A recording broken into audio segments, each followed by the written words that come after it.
presented by Darbhaiya Recording Studio.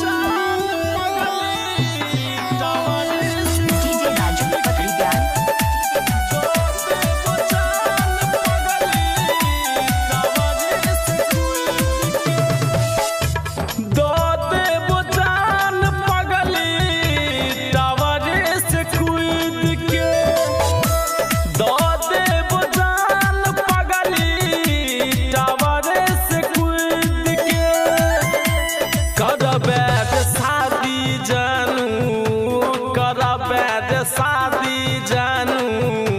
हमारा से रिस के दादे बजान पगली टावरे से कूद के दादे बजान के पगली टावरे से कूद के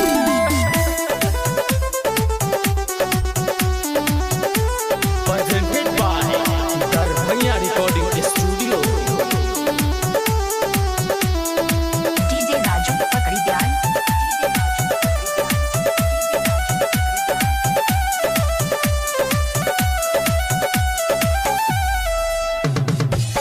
छोड़बैन साथ कहने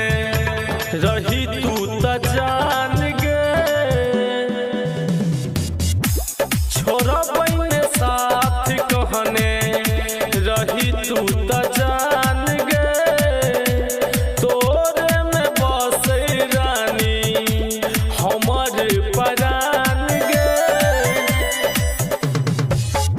भजे चूरी चूरी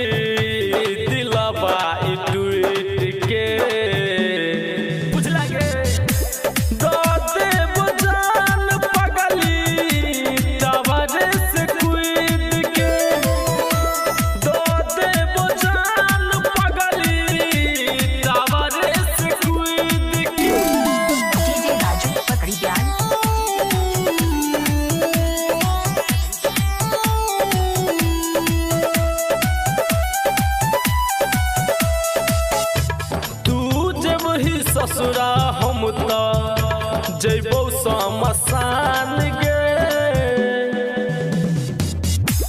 तू जबहि ससुरा हम त जैबौ शमशान गे